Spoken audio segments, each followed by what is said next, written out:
For this video, we're going to look at how to mix colors for your color wheel using basic hues, and then how to create a tint, a tone, and a shade using our color. We have written notes on here labeling all of the colors. So we started with red at the top. We moved on to red orange, orange, yellow orange, oops, there we go, yellow, yellow green, green, blue, blue violet, violet, red violet, and then we're back at the top. Okay. At the bottom, we wrote in class tint, tone, and shade. We will finish this next week. But a tint is a color plus white, a tone is a color plus gray, and a shade is a color plus black. All right, so you should have in front of you some sort of water jar. You should have a paintbrush that you have selected. If during the assignment you don't like that paintbrush, feel free to change the paintbrush, okay? You don't have to keep with the same paintbrush, just be comfortable. And then your palette knife, of course yours is probably white plastic. And then you're going to have your 5 colors. We're going to have the 3 primaries. Ooh, and then we're going to have our white and black.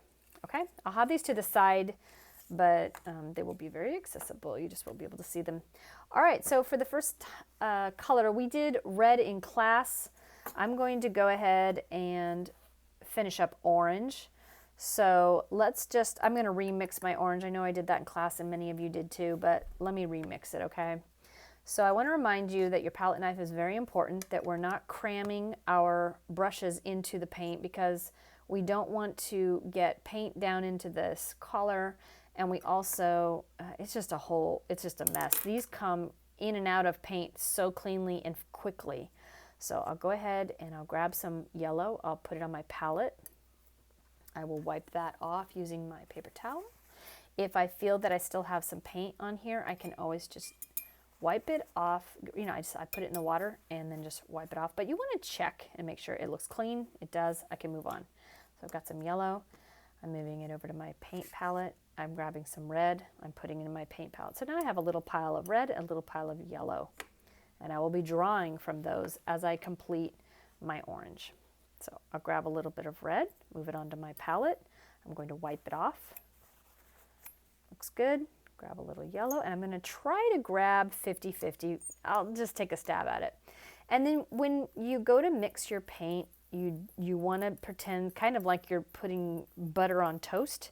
You don't want to stir it. This is not soup, okay? You want to make it flat. And you should be able actually to scrape a lot of it into a pile, bring it off of the palette. See, I'm not wasting a whole lot because I'm able to scrape it and get it cleaned off. Okay, that doesn't look, it looks very red-orange to me. So I'm going to wipe that off. I'm going to add a little bit of yellow. It's just, I think I'd like it a little bit. And blend it. It's looking better to me.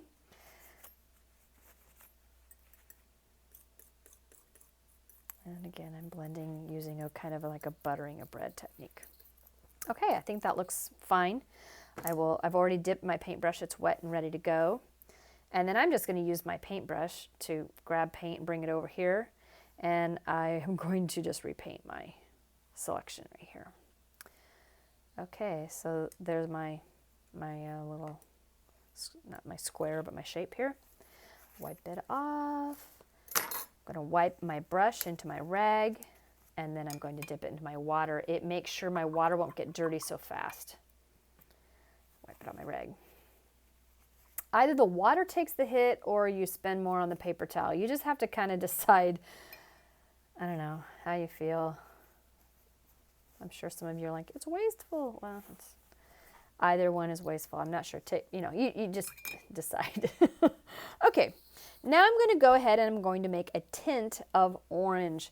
Now in tints, I know that at the bottom we said color plus white, but I'll be honest, and you've probably experienced this too, if you take the color and you add white to it, then what happens is the color is so strong and the white is so weak that you'll wind up adding copious amounts of white till it finally becomes pastel.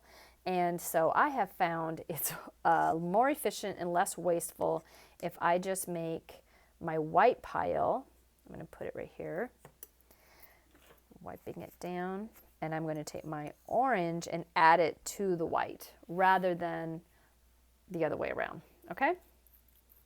Blend that in. It should kind of come out looking sherbet, like orange creamsicle. And then I'm going to go ahead and record that in this second ring.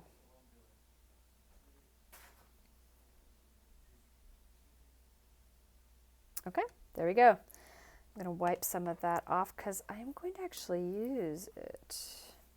This next ring is a tone. Now, because I've already added white, you can do this a couple ways. You could go ahead and take and make a gray and then add it to your color, or because I've already added the white, I can add some black into this and it will make it my tone. Now, you're going to use just a hair of black. And I mean, do you see how little? I don't know if you can see that. It's just almost indescribable. It's so little. So bring that in. You can always put more in. You just can't take it out. Okay. Boy. I am actually, yeah, it actually looks very gray. I'm going to add more color to it because it's really gray. Move this over a little bit. There we go. So I'm put a little more color in. Depending on how warm your house is, these things can dry out fairly quickly.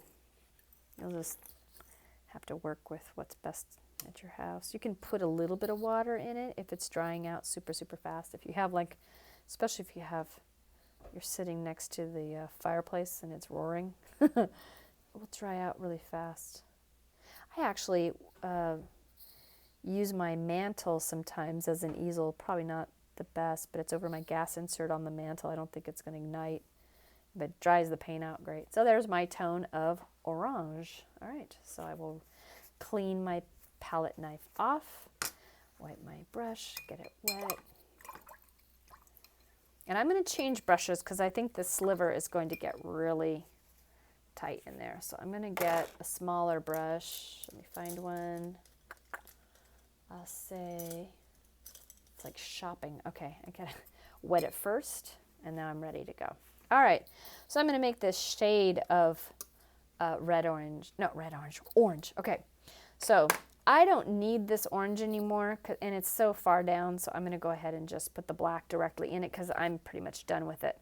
Boy, that's almost too much black. Again, remember, you can always add more. It's just hard to take it out, so go ahead, blend it in. This can turn black, black, black so fast, so you've got to really be sparing with it so that it still has that orange kind of wang to it. So I'm picking it all up and then paint that in. Yeah, see how black it looks? I don't know that it still has a kind of orangey look, but all right, so I now have the hue, the tint of it, the tone of it, and the shade of it. And you can do that all the way around the wheel. Okay? I'm trying to think if there's any other tips. I mentioned it in class, but this is a 2-week project, so however you want to budget this, it's just due in 2 weeks. So you can go ahead and do half this week, half next week, or just however you budget your time. If you need to do all of it this week and then have nothing due next week, that's fine. Or if you want to go vice versa, you don't have time this week, but you'll do it all next week, that's fine too. So it's just due next week. We're going to next week in class finish this part, so leave this part blank. We'll do it together in class. And I think that's it. Just make sure your name's on it. All right, thanks so much.